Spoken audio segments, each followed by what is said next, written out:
ويهدي من يشاء إلى صراط مستقيم. السلام عليكم ورحمة الله وبركاته. إن الحمد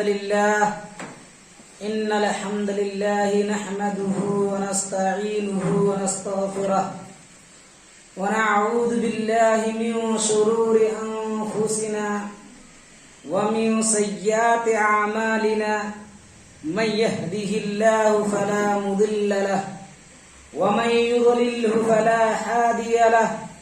ونشهد أن لا إله إلا الله وأشهد أن محمدا عبده ورسوله. أما بعد فإن خير الحديث كتاب الله وخير الهدي هدي محمد صلى الله عليه وسلم وشر الأمور محدثاتها وكل محدثة بدعة وكل بدعة ضلالة وكل ضلالة في النار. أعوذ بالله من الشيطان الرجيم. بسم الله الرحمن الرحيم. يا أيها الذين آمنوا اتقوا الله حق تقاته ولا تموتن إلا وأنتم مسلمون. يا أيها الناس اتقوا ربكم الذي خلقكم من نفس واحدة وخلق منها زوجها وبث منهما رجالا كثيرا ونساء واتقوا الله الذي تساءلون به والأرحام إن الله كان عليكم رقيبا. يا أيها الذين آمنوا اتقوا الله وقولوا قولا سديدا يصلح لكم أعمالكم ويغفر لكم ذنوبكم ومن يطع الله ورسوله فقد فاز فوزا عظيما.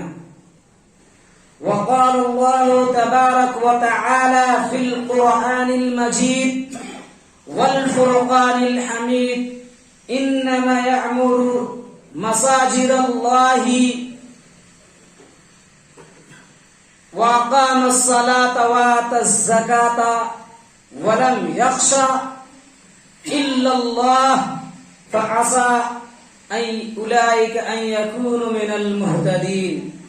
وقال النبي صلى الله عليه وسلم: من توضأ وجاء إلى المسجد فهو زائر لله عز وجل. على المزور أن يكرم على الزائر. رواه أبو داود. محترم سامعین اور میرے عزیز دوستوں اور ننھے منھے بچوں اور پردہ نشین میری مائیں اور بہنیں، آج کا یہ خطبہ جس میں میرا موضوع ہے نماز اور ہمارا معاشرہ، یہ موضوع میں نے غور و فکر کے اعلیٰ غوطہ زن کے بعد طے کیا. ماحول و معاشرہ کو دیکھنے کے بعد اس موضوع کو بروئے کار لایا. محترم سامعین، تمام تعریف، توصیف، کبریائی، بڑائی، ثنائی اس اللہ رب العالمین وحدہ لا شریک، خالق کائنات، مالک ارض و سما کے لیے ہے، جنہوں نے اس دنیا کو وجود میں لایا اور اس دنیا کو وجود میں لانے کے بعد اس میں انسانوں کو بسایا.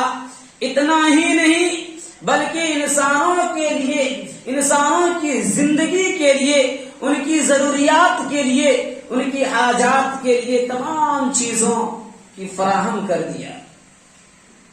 پھر سب سے بڑا اس اللہ رب العالمین کا احسان ہے کہ اس نے انسانوں کی رشد ہدایت کے لیے نبیوں اور رسولوں کا ایک سلسلہ شروع کر دیا. جو آدم علیہ السلام سے لے کر محمد صلی اللہ علیہ وسلم تک جاری رہا، اور اسی کے نقش قدم پر چل کر ہم کامیابی کی راہ پر گامزن ہو سکتے ہیں۔ بہرحال میں اپنا خطبہ یا میرا رول یہ ہے کہ خطبہ شروع کرنے سے پہلے چند اشعار پیش کرتا ہوں۔ چل اقبال رب کے دروازے پر چلتے ہیں، چل اقبال رب کے دروازے پر چلتے ہیں، جہاں ایک آنسو کے بدلے خدا ملتا ہے۔ ایک سجدہ جسے تو گرا سمجھتا ہے، ایک سجدہ جسے تو گرا سمجھتا ہے، ہزار سجدے سے دیتا ہے آدمی کو نجات۔ دوا کی تلاش میں رہا دعا کو چھوڑ کر، دوا کی تلاش میں رہا دعا کو چھوڑ کر، میں چل نہ سکا دنیا میں خطاؤں کو چھوڑ کر۔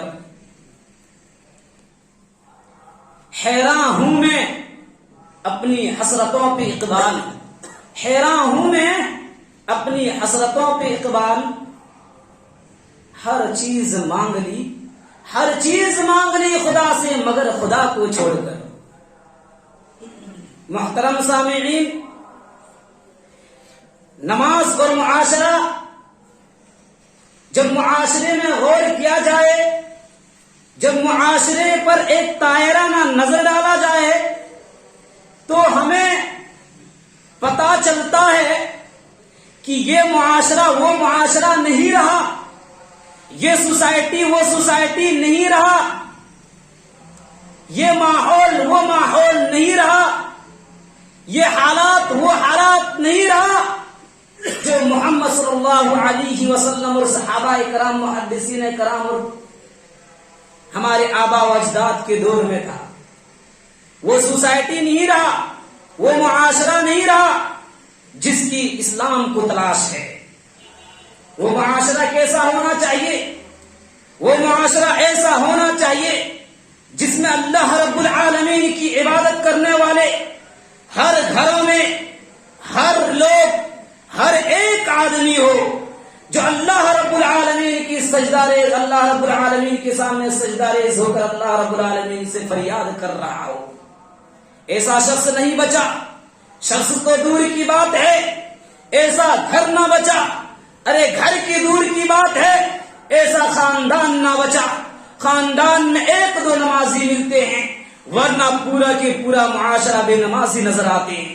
ذرا غور کرنے کا مقام ہے، کیا اللہ رب العالمین نے ہمیں اس لیے پیدا کیا ہے کہ ہم یوں ہی دنیا میں گل چھرے اڑائے، جبکہ رب کا فرمان ہے، قرآن کی پکار ہے، قرآن کا ارشاد ہے، قرآن کا اعلان ہے، وَمَا خَلَقْتُ الْجِنَّ وَالْإِنسَ إِلَّا لِيَعْبُدُونَ، میں نے جن اور انسانوں کو اس لیے پیدا کیا کہ وہ میری عبادت کرے۔ لیکن ذرا غور تو کرو، اللہ رب العالمین اعلان کر کے کہہ رہا ہے، ہم نے انسانوں کو اس لیے پیدا کیا، ہم نے انسانوں کو اس لیے وجود میں لایا، ہم نے انسانوں کو اس لیے دنیا میں بھیجا تاکہ وہ میری عبادت کرے۔ لیکن آج خود غور کر لیجئے، ہم رب کی عبادت کتنا کر رہے ہیں، ہم رب کے دروازے میں کتنا حاضری دے رہے ہیں، ہم رب کے یہاں کتنے بار سجدہ ریز ہو رہے ہیں، ہم رب کے یہاں کتنے بار فریاد کر رہے ہیں، ہم رب کے یہاں کتنے بار اپنے دامن کو پھیلا رہے ہیں، ہم رب کے یہاں کتنے بار اپنے ہاتھ کو اٹھا کر اپنے حاجات کو پیش کر رہے ہیں، ہم رب کے یہاں کتنے بار اپنے ضروریات کو پیش کر رہے ہیں۔ ذرا غور کرنے کا مقام ہے، تدبر کرنے کا مقام ہے، سوچنے کا مقام ہے، سمجھنے کا مقام ہے، لیکن سمجھنے کے لیے کوئی تیار نہیں، اپنے رب کی اس فرمان کو سمجھنے کے لیے کوئی تیار نہیں۔ اللہ رب العالمین نے تمہیں تو ہاتھ دیا ہے، کیا یوں ہی چلنے پھرنے اور غلط کام کرنے کے لیے دیا ہے؟ اللہ رب العالمین نے تمہیں تو آنکھ دی ہے، کیا یوں ہی چلنے پھرنے اور دیکھنے کے لیے غلط چیزوں کا نظارہ کرنے کے لیے دیا ہے؟ اللہ رب العالمین نے تمہیں تو پیر دیا ہے، کیا یوں ہی غلط کام اور سنوا حال کی طرف جانے کے لیے دیا ہے، فحاشی کی کام کی طرف قدم بڑھانے کے لیے دیا ہے؟ خدا کی قسم سن لیجئے مسلمانوں، یہ جتنے نعمتیں ہیں اللہ رب العالمین کی اتنی نعمتیں ہیں، اگر ایک نعمت کی تم زندگی بھر سجدہ میں پڑے رہو، رب کے حضور میں پڑے رہو، رب کے یہاں سجدے لگے رہو، رب سے فریاد کرتے رہو، صرف آپ کی جتنی قیمت ہے خدا کی قسم اتنے تم سجدہ کر کے اللہ رب العالمین کا احسان نہیں پورا کر سکتے ہو۔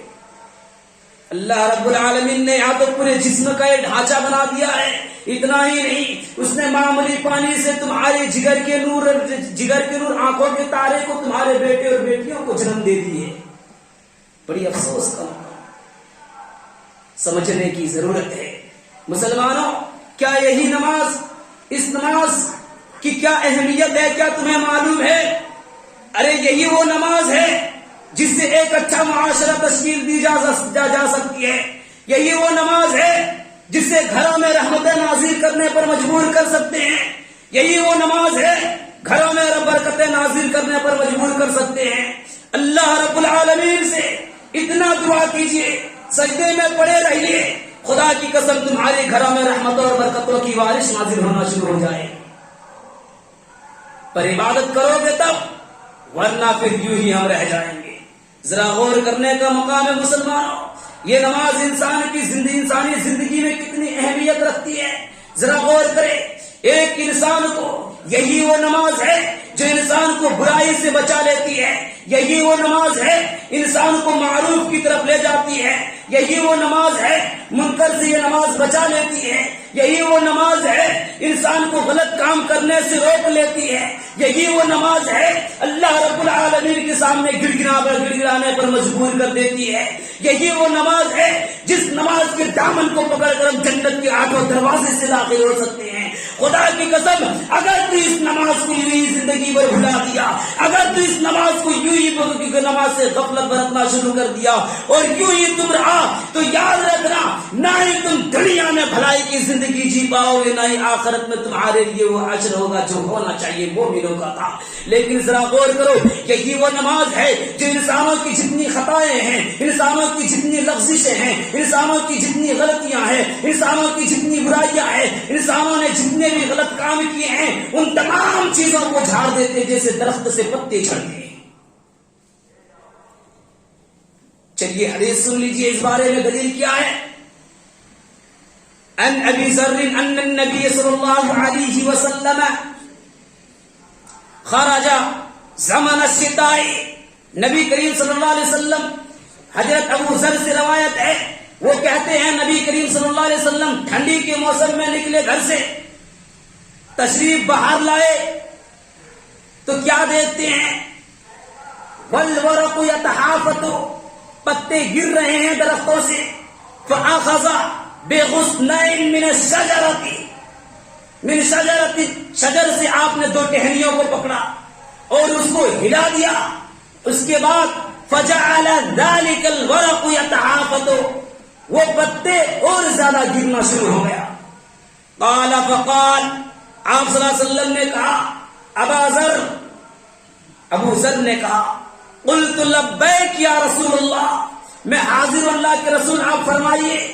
آپ صلی اللہ علیہ وسلم نے فرمایا کہ ان عبد المسلم، مسلمان بندہ، لیصلی الصلاۃ، جب نماز کو ادا کرنے لگتا ہے، جب نماز پڑھنے لگتا ہے، فیتحافظ عنہ ذنوبہ، جو انہوں نے برائیاں کی تھی، جو انہوں نے گناہ کی تھی، جو انہوں نے گناہ کیا تھا، جو انہوں نے لغزشیں کی تھی، جو انہوں نے خطائیں کی تھی، سب کے سب جھڑنے لگتے ہیں۔ پھر آگے کیا فرما دیا؟ کما یتحافظ ھذا الورق من هذه الشجرہ، جس طرح سے اس شجر سے یہ پتے گر رہے تھے اس طرح ان کی برائیاں جھڑ جاتے ہیں ان کے بدن سے۔ نماز کی یہ اہمیت ہے، نماز کی یہ فضیلت ہے، نماز کی یہ وقعت ہے، لیکن سمجھنے کی ضرورت ہے۔ تو مسلمانوں، یہ نماز انسانوں کو برائی سے روک دیتی ہے۔ دلیل کیا ہے؟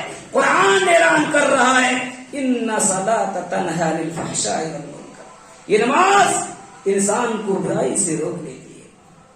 چلیے بھائیا، دیکھتے ہیں، ہم نمازی نہیں ہیں، چلیے جس نے نماز پڑھا اس کے لیے تو جنت ہے، لیکن جنہوں نے نماز نہیں پڑھی، نماز کا اہتمام نہیں کیا، جب میدان حشر کے بعد جنت و جہنم میں پہنچ جائیں گے تو ان کے لیے کیا ذکر ہے؟ کیا کہا؟ ما سلککم فی سقر قالوا لم نک من المصلین ولم نک نطعم المسکین وکنا نخوض مع الخائضین۔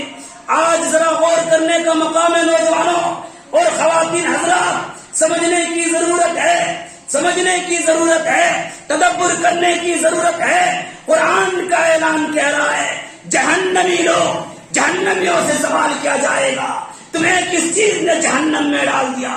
اس کا جواب ہوگا قالوا لم نک من المصلین، ہم نماز نہیں پڑھا کرتے تھے، وَكُنَّا نَخُوضُ مَعَ وَكُنَّا نُطْعِمُ الْمِسْكِينَ، نئے مسکینوں کو، غریبوں کو، یتیموں کو کھانا کھلایا کرتا تھا۔ اس کے بعد کہہ دیا وَكُنَّا نَخُوضُ مَعَ الْخَائِضِينَ، اور ہم ہوٹلوں میں بیٹھ کر چائے کی چسکیاں لے کر گپ شراکے میں لگے رہتے تھے۔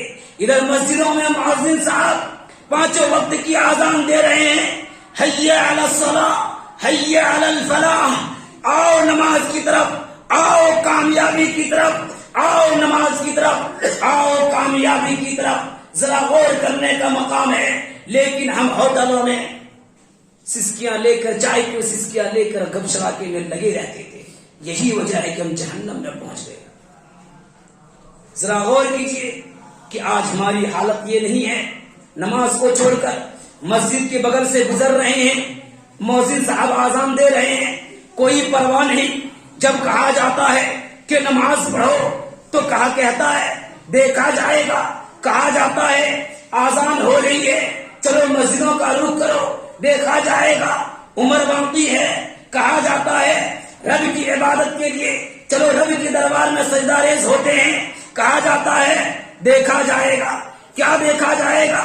اللہ رب العالمین کے حکم سے ملک الموت جب تمہارے پاس آ جائیں گے، تمہارے بدن سے روح کو زبردستی جب کھینچنا شروع کر دیں گے اور روح نکلنا نہ پائے تو کانٹے کی مانند ہوتا ہے۔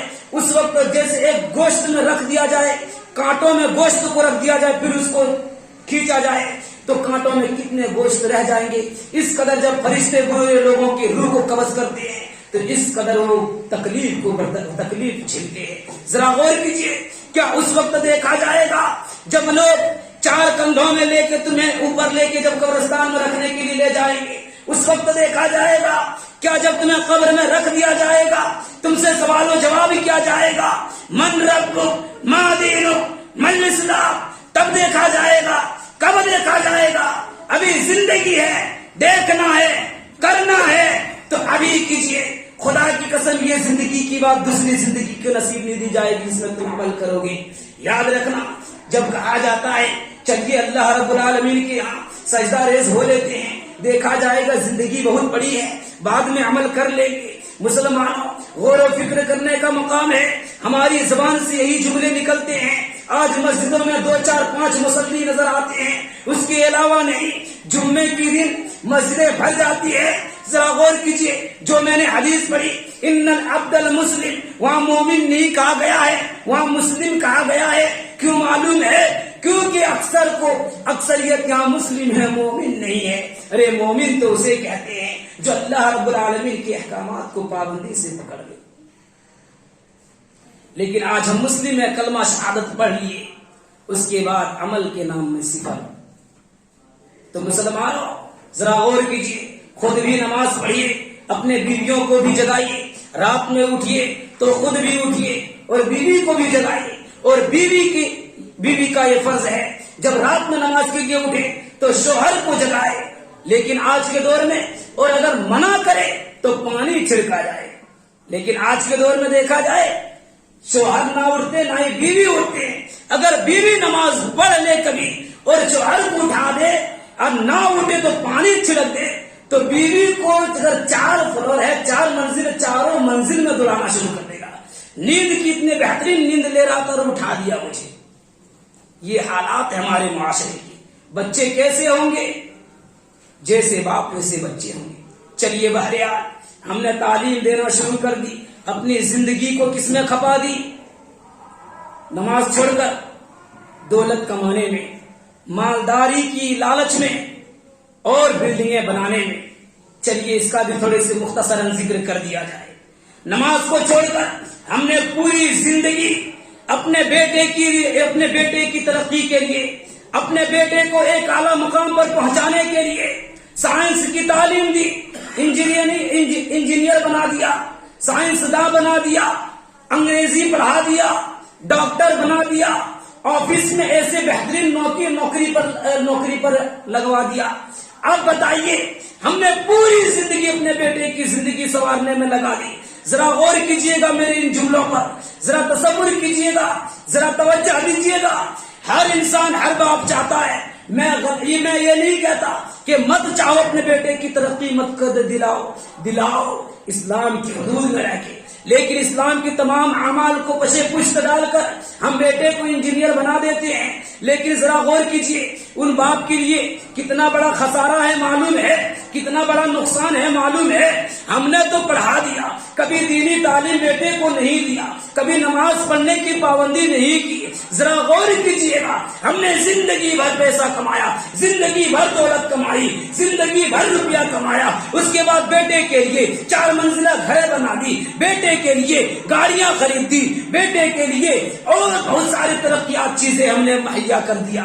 جب آخری وقت ہوا تو اللہ کے پاس خالی ہاتھ چلا گیا، اپنے بیٹے کی ترقی کے لیے پوری زندگی کو گوا دی، رب کی عبادت سے دور ہو کر، رب کی عبادت سے بالکل چھوڑ کر پوری زندگی لگا دی۔ لیکن ذرا غور کریں، جن گھروں کو آپ نے جن پیسوں سے تعمیر کی ہے، کبھی کیا وہ قبر میں جا کے وہی تم سے سوال کیا جائے گا کہ بتاؤ تم نے کتنے بلڈنگیں بنائی، بتاؤ تم نے کتنے بیٹے کو ترقی پر، کتنے مقام پر، کتنے بڑے مقام پر رکھ کے آئے ہو، تم نے بیٹے کے لیے کتنے گاڑی خرید کر دیے ہو؟ یہ سوال نہیں کیا جائے گا، سوال کیا جائے گا من رب کا، تمہارا رب کون ہے؟ اور یہ تم کب بتا پاؤ گے؟ یہ تمہاری نماز بولے گی من رب کا، میرا رب اللہ ہے۔ جب تم رب کے سامنے سجدہ ریز ہوں گے، جب تم رب کے سامنے مسجد آ کر اللہ رب العالمین سے فریاد کرو گے، تب تم یہ جواب دے پاؤ گے۔ صرف رٹ لینے سے وہاں تم جواب نہیں دے پاؤ گے۔ تمہارا اعمال بولے گا، تمہارا افعال بولے گا، تمہاری نماز بولے گی، تمہاری تسبیح بولے گی، تمہاری تمجید بولے گی،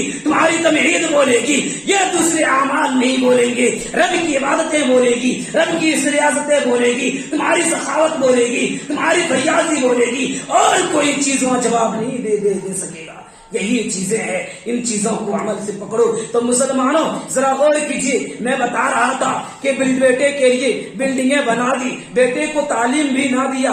اللہ رب العالمین بڑا احسان مند ہے، اللہ رب العالمین کبھی نہیں چاہتا میرے بندے جہنم نہ جائے۔ ذرا غور کیجیے، میں بڑھاپے کو پہنچ گیا، بیٹے کو خوب تعلیم دی، سائنسداں بنا دیا، انجینئر بنا دیا، فلکیات کی تمام تعلیمات دے دی۔ اب بیٹے اونچا مقام پر ہے، ابھی 60 لاکھ یا پھر کروڑوں روپے مہینہ ہے، یا 90 لاکھ روپے مہینہ ہے، 90,000 روپے مہینہ ہے، بہرحال جتنا بھی ہو اس مقام پر پہنچا دیا۔ بیٹے کسی کے در میں بھیک نہ مانگنے پڑے، اس مقام پر اس کو پہنچا دیا۔ اتنی دولتیں اسے مل رہی ہے، وہ کس نے پہنچایا؟ باپ کی محنت سے وہ پہنچا ہے۔ ذرا غور کیجیے گا، لیکن تعلیم نہیں دی ہے۔ کون سی تعلیم؟ اسلامی تعلیم نہیں دی ہے۔ میں یہ نہیں کہتا تم بیٹے کو انجینئر مت بناؤ، میں یہ نہیں کہتا تم بیٹے کو ڈاکٹر نہ بناؤ، لیکن اسلامی تعلیم کے ساتھ بھی بناؤ، قرآن کے ترجمہ کے ساتھ بھی بناؤ، احادیث کی تعلیم کے ساتھ بھی بناؤ۔ کیوں ضروری ہے؟ یہی وجہ ہے، ہم تعلیم تو دے دیتے ہیں، اسلامی تعلیم سے دور کر دیتے ہیں، پھر نہ ہم عمل کرتے ہیں نہ بیٹے کو عمل کرنے دیتے ہیں، اور قبر میں ہمارے عذاب میں گرفتار ہوتے جاتے ہیں اور سزا بڑھتی رہتی ہے۔ کیوں معلوم ہے؟ ہم نے بلڈنگ جو بنا دی ہے، ہم نے گاڑی جو خرید دی ہے، ہم نے ٹی وی جو خرید دی ہے، ہم نے جو ملائم بستر، نرم و گداز بستر بیٹے کے لیے لگا دی ہے، بیٹے عیش سے سوتا ہے، باپ قبر میں سویا ہوا ہے، عذاب ہو رہا ہے، فکر نہیں ہے۔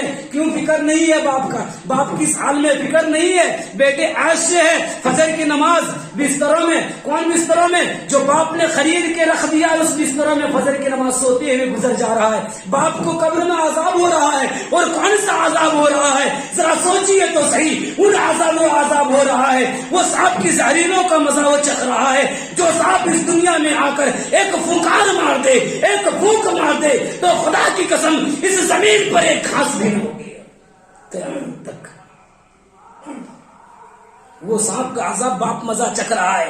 باپ نے پوری زندگی اللہ کی عبادت سے دور رہ کے بیٹے کے لیے بلڈنگیں بنا دی, گاڑی خرید دی اور بہت عیش و عشرت کی زندگی بنا دی, لیکن بیٹا کوئی کام کا نہیں, عیش عشرت کر رہا ہے, دوستوں کو بلا کے پارٹی شارٹی کر رہا ہے, ایئر فون کان میں لگا کے گانے سن رہا ہے, ڈی جے بج رہا ہے, فکر نہیں باپ کی سال میں. کیوں؟ اسلامی تعلیم نہیں دی تھی. کیوں؟ اسلامی تعلیم نہیں دی تھی. غور کرنے کا مقام ہے وہ باپ کتنے خسارے میں ہیں, وہ باپ کتنے بڑے نقصان اٹھانے والے بن رہے ہیں. قبر میں جب پہنچ جائیں گے, جب اس نے تعلیم نہیں دی تو جیسے جیسے وہ سوئیں گے, جیسے فجر کی نماز میں سوئے رہتے ہیں, باپ کو قبر میں اٹھایا جائے گا. دیکھو تمہارا بیٹا جس میں تم نے کما کی, جس کے لیے زندگی بھر گزار دی تھی, رب کی عبادت کو چھوڑ کر آج وہ بیٹا فجر کی نماز چھوڑ کر سویا ہوا ہے. اب تمہارے عذاب میں اضافہ ہوگا, آخر تو ہی تو اس کا سبب بنا. گاڑی خریدی, اس گاڑی میں گانے ٹی وی فلمیں لگ رہی ہیں, تو ہی تو سبب ہے. عذاب بڑھ رہا ہے باپ کو, بیٹا ہے شرک کر رہا ہے. چلیے بہرحال, لیکن اب اس شخص کو دیکھ لیجئے, ایک شخص ہے عمل نہیں کر پایا, غفلت میں تھا, کبھی مولوی صاحب بتایا نہیں تھا اس باریکی کو, آج بتا رہا ہے, سمجھ میں آ گیا کیا کرنا چاہیے. چلیے سمجھ میں آ گیا تو دیکھ لیتے ہیں. ایک نیک آدمی یا پھر نیک آدمی نہ ہو, بیٹے کے لیے بہت ساری گاڑیاں خریدی, بیٹے کے لیے بلڈنگیں بنا دی, بیٹے کے لیے کئی ایکڑ زمین خرید دیا, لیکن انہوں نے دینی تعلیم دی تھی بیٹے کو, دینی تعلیم دی تھی. انجینئر بھی بنایا, ڈاکٹرز بھی بنایا, سارے چیز بنائے, لیکن تعلیم دی تھی بیٹے تم عبادت کرنا, رب کی عبادت کو نہ چھوڑنا. مجھے احساس ہے اگر میں نے زندگی گزار دی ہے تو صرف تیری زندگی بنانے کے لیے, تیری ترقی دیکھنے کے لیے, تاکہ تجھے زندگی میں کسی کے سامنے ہاتھ پھیلانا نہ پڑے, اور اپنی زندگی کو میں نے تمہاری زندگی کے پیچھے لگا دی. اب تیرا فرض بنتا ہے کہ تم, جب میں قبر میں پہنچ جاؤں, مجھے احساس کبھی نہ ہوا تھا, مجھے مولوی صاحب اس چیز کے بارے میں کبھی بتایا نہیں تھا, لیکن آج کے بعد میرے بیٹے میں تجھے دینی تعلیم دیتا ہوں, اور کہتا ہوں دینی تعلیم دینے کے ساتھ انجینئر بھی بنایا, جہاں انجینئرنگ کر رہا ہے وہاں پہ دینی تعلیم کی دعوت بھی دے رہا ہے, جہاں پہ ڈاکٹر کر رہا ہے مریضوں کو, وہاں پہ جہاں ڈاکٹری کر رہا ہے وہاں پہ مریضوں کو بھی دینی تعلیم دے رہا ہے, اسلام کیا ہے وہ بھی بتا رہا ہے. باپ قبر میں سویا ہے, اگرچہ عمل کچھ نہیں کیا, بیٹے کے لیے سارے چیز کر کے رکھ دیا, لیکن بیٹے کو دینی تعلیم دی تھی, اس کا نہیں, اس کی نیکی پہنچتی رہے گی. آخر کار ایک دن اسے جہنم سے آزادی مل جائے گی. کیوں؟ اللہ نہیں چاہتا ہے بندے میرے جہنم میں جائے. ارے کوئی راستہ تو ہے جنت جانے کا. زندگی ختم ہو گئی, کوئی بات نہیں, بیٹے کو عالم بنا دیا, کم سے کم اس کے ذریعے سے وہ دینی تعلیم انجام دیں گے, نیک عمل انجام دیں گے, تو سبب تو باپ بنا تھا نا, کچھ تو کچھ نہیں کیا پہنچتی رہے گی. اور باپ بھی, بیٹا بھی اتنا دینی تعلیم دینے کے بعد وہ بھی بے شکور نہیں ہوگا, وہ سوچے گا باپ نے مجھے اتنا کیا تو اس کے لیے دعا بھی کیا جائے. اور جب نماز میں دعا کرے گا تو باپ کو کتنے راحت قبر میں ملے گی معلوم ہے, کتنے آرام ملے گا معلوم ہے. لیکن یہی صرف انجینئر بنا کے چھوڑ دیجئے, عذاب میں اضافہ ہوگا قبر میں. کتنے بڑا خسارہ ہے دیکھ لیجئے مسلمانوں. باپ نے کچھ عمل نہیں کیا, باپ کو کبھی غفلت میں زندگی بھر رہا, رب کی عبادت میں, رب کے دربار میں آ کے کبھی ماتھا ٹیکنے کی ضرورت پیش آئی ہی نہیں, اور کبھی نماز بھی نہیں پڑھا, لیکن بیٹے کو دینی تعلیم دی تھی. جب باپ قبر میں باپ کو قبر میں عذاب ہو رہا تھا تو بیٹے نے وہی گھر کو مسجد بنا دیا تھا. کس گھر کو؟ جس گھر کو باپ نے تعمیر کرایا تھا, اسی گھر کو وہ فجر کی نماز, باپوں کی جو بسترے بھی بنائی تھی اس بستروں میں سو کے نہیں گزارتا تھا, بلکہ زمین میں چٹائی بچھا کے رب کی عبادت میں گزارتا تھا. باپ کو اٹھایا جائے گا, دیکھو تم نے عمل تو کچھ بھی نہیں کیا, لیکن بیٹے تیرے کچھ نیک بنا دیے, اور جس کے ذریعے سے تمہیں کچھ نیکی نہیں ہوئی. گھریں تو بنا دیے, لیکن وہ بیٹا گھر میں وہ نماز کے وقت نہیں سوتا ہے, چٹائی میں آ کے اللہ کی عبادت کرتا ہے. تم نے بیٹے بہت اچھا بنا, جس کی وجہ سے تمہارے عذاب میں ہلکے کیے جا رہے ہیں, ہو سکتا تم جنت چلے جائے. یہ فائدہ ہے بیٹے کو انجینئرنگ بنانے کے ساتھ دینی تعلیم دینے کا, قرآنی تعلیم دینے کا, اسلامی تعلیم دینے کا, محمد صلی اللہ علیہ وسلم کے فرمان بتانے کا, یہی فائدہ ہے. لیکن آج ہم خسارے میں, کون ایسے لوگ ہیں جو دینی تعلیم دینا چاہیے اپنے بیٹے کو؟ انجینئر بنا دیں گے, مولانا کو تنخواہ کتنا ہے, لاکھ روپے ملیں گے, خدا کی قسم یہ دنیا میں لاکھ روپے کچھ بھی نہیں ہے. ذرا غور کیجئے گا. ربیعہ بن کعب سے سوال کیا گیا. ربیعہ بن کعب کہتے ہیں میں روزانہ آپ صلی اللہ علیہ وسلم کی خدمت کیا کرتا تھا. ایک روز ایسا آیا آپ صلی اللہ علیہ وسلم اور وہیں پہ آپ صلی اللہ علیہ وسلم کی دروازے کی پناہ لے لیتا تھا, وہیں پہ سو جاتا تھا. آپ صلی اللہ علیہ وسلم سبحان اللہ سبحان ربی پڑھتے رہتے تھے یہاں تک کہ مجھے نیند آ جاتی تھی. وہ کہتے ہیں ربیعہ کہتے ہیں ذرا سن لیجیے مسلمانوں, کہتے ہیں آپ صلی اللہ علیہ وسلم نے ایک دن مجھے کہا اے ربیعہ تم مجھ سے کیا مانگنا چاہتا, مانگ لے آج میں تجھے دینے کے لیے تیار ہوں. ربیعہ سوچنے لگا اللہ کے رسول کچھ موقع دے دیجیے, سوچنے کا کچھ موقع دے دیجیے. ربیعہ کو چلیے سوچ لیجیے. اس نے ذرا سوچا, پھر کہا کہ یہ دنیا تو فانی ہے, اس میں اگر مجھے پوری دنیا کے بارے میں کہہ دوں اللہ کے رسول آپ میرے لیے دعا کر دیجیے کہ پوری دنیا میرے ہاتھ میں آ جائے, پوری دنیا کے بادشاہ میں بن جاؤں. اور اللہ کے رسول دعا کر دے اور قبول نہ ہو, خدا کی قسم ضرور قبول ہوتا. ربیعہ کہتے مجھے دنیا سے نہیں لطف ہے, مجھے دنیا سے مزہ نہیں لینا ہے, کیوں میں جانتا ہوں یہ دنیا فانی ہے. میں جانتا ہوں دنیا کی ساری دولتیں ایک دن انسان اٹھائے گا نہیں, قیامت کے سارے خزانے زمین کے اوپر پھینک دیں گے, لیکن انسان ایک بھی سونا چاندی نہیں اٹھائے گا. اور ایک سونے کے دام آج سن رہے ہیں, اگر پا جائے کہیں پہ سونا تو امیر بن جائے گا. اس وقت زمین اپنے اندر کے سارے سونے قیامت کے روز اوپر پھینک دیں گے, لیکن کوئی شخص لینے کے لیے تیار نہیں. کیوں؟ کیونکہ اس وقت زمین پھٹ رہی ہوگی, گھر دھس رہے ہوں گے, تو کیا زمین لے گی؟ اپنے نفس کے بارے میں جان ہی نہیں بچا, سونا چاندی کیا کریں گے؟ ذرا غور کیجیے گا. ربیعہ نے کہا اللہ کے رسول میں جانتا ہوں دنیا فانی ہے, مجھے اللہ کے رسول میرے لیے آپ دعا کر دے کہ مجھے جہنم سے آزادی مل جائے اور جنت میں میرا ٹھکانہ مل جائے. اللہ کے رسول نے تھوڑی دیر خاموش ہو گئے اور کہا ربیعہ تجھے یہ مشورہ کس نے دیا؟ کہ اللہ کے رسول مجھے کسی نے نہیں دیا, بس میں جانتا ہوں یہ دنیا فانی ہے, 4 دن کی زندگی ہے. اگر یہ دنیا میرے مٹھی میں آ جائے, دنیا کی ساری دولتیں آ جائے, بس 4 ہی دن ہیں, اس کے بعد پھر آزاد ہی آزاد ہے. کیوں؟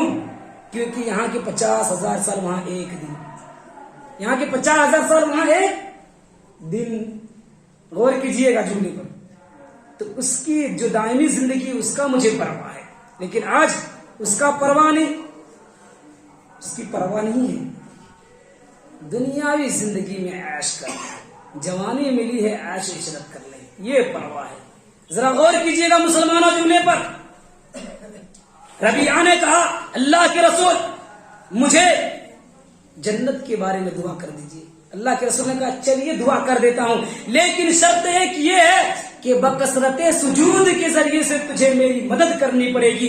یعنی تو بس بکثرت سجدہ کرے گا, اللہ کے در میں جھکے گا, اللہ کے در میں ماتھے ٹیکے گا, اللہ کے در میں فریاد کرے گا, اللہ کے در میں جھولی پھیلائے گا, اللہ کے در میں آ کے صرف اللہ کی عبادت کرے گا, تب میں تیرے لیے دعا کر دوں گا کہ اللہ رسول کروں. ابو داؤد کی روایت ہے, طبرانی نے اس کو نقل کیا, امام احمد نے. ذرا غور کیجئے گا مسلمانوں, یہ 4 دن کی زندگی ہے. میں مانتا ہوں بیٹے کو پڑھاؤ, کبھی نہیں کہتا, کیونکہ اسلام کو آج انجینئر کی بھی ضرورت ہے, اسلام کو آج سائنسدانوں کی بھی ضرورت ہے, اسلام کو آج ڈاکٹر کی بھی ضرورت ہے, لیکن ان تعلیموں کے ساتھ دینی تعلیم بھی دیا جائے بچوں کو, قرآن کے پورے احکامات پڑھا دیا جائے, احادیث کی پورے ارشادات پڑھا دیا جائے. 2 ساری تعلیم دو, لیکن اس کو بھی نظر انداز مت کرو, نہ بہت بڑا گھاٹے اٹھانے میں رہو. چلیے بہرحال دیکھتے ہیں, مسجدوں کا رخ کیجئے مسلمانوں. آج یہی وجہ ہے نہ ہی خود نماز پڑھتے ہیں اور خود بیٹے کے نماز نہ پڑھنے کا سبب بن جاتے ہیں. ذرا غور کیجئے گا تو ہم کیسے مسلمان ہیں؟ وہی لوگ مسلمان ہیں. ذرا غور کیجئے گا وہی لوگ مومن ہیں جس کا دل مسجدوں سے لٹکا رہتا ہے, اور وہ 7 شخصوں میں سے تیسرا شخص ہوگا. کل قیامت کے روز 7 شخصوں کو اللہ کے عرش کے سائے میں جگہ ملے گی.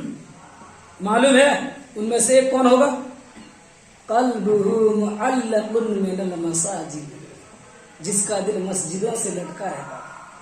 ظہر کی نماز ادا کر لی, اثر کی فکر, اثر کی ادا کر لی, مغرب کی فکر, مغرب کی ادا کر لی, عشاء کی فکر, عشاء کی ادا کر لی, تہجد کی فکر, تہجد ادا کر لی, فجر کی فکر, فجر ادا کر لی, ظہر کا فکر. وہی شخص کل قیامت کے روز میدان حشر میں لوگ افراتفری کے معاملے میں ماحول ہوں گے, لوگ ادھر ادھر سے بھاگ رہے ہوں گے, یہاں وہاں دوڑ رہے ہوں گے, کوئی ٹھکانہ نہیں, کہیں سایہ نظر آئے گا, پورے کالا سایہ نظر آئے گا، کہے گا وہی سایہ چلو وہاں پہ چلتے ہیں، لیکن وہ سایہ نہیں ہوگا بلکہ آگ ہوگی، جب وہاں پہ جائے گا تو جل جائے گا۔ سائے کے لالچ میں جائیں گے بیچارے، سائے بھی نصیب نہیں ہوگا۔ ایسے وقت میں اللہ رب العالمین اس شخص کو اپنے عرش کے نیچے جگہ دے گا، کہے گا تیرا دل میرے مسجد سے لٹکا رہتا تھا، چلو آؤ میرے سائے میں، تجھے کوئی تکلیف نہیں ہوگی۔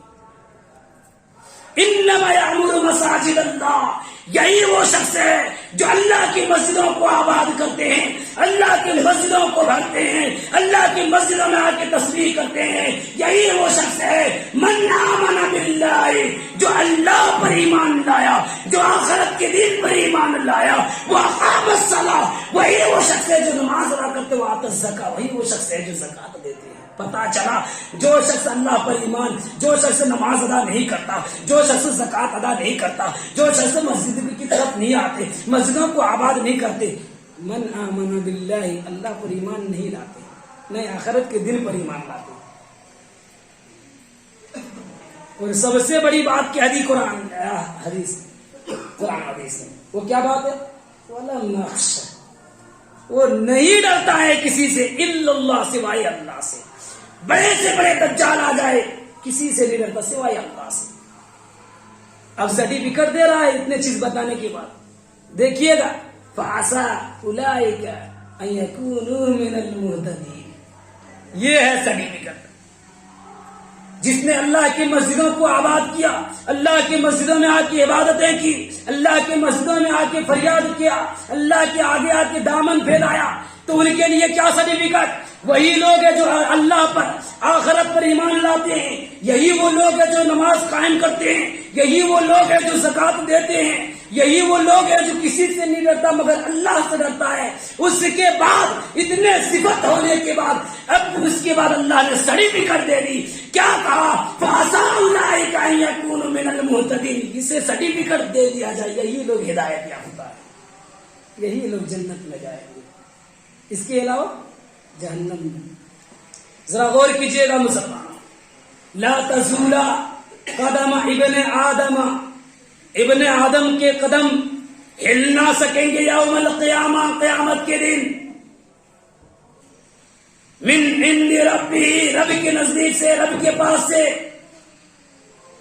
حتی تسأل عن خامس، یہاں تک کہ 5 سوالوں کے جواب نہ دے دیا جائے۔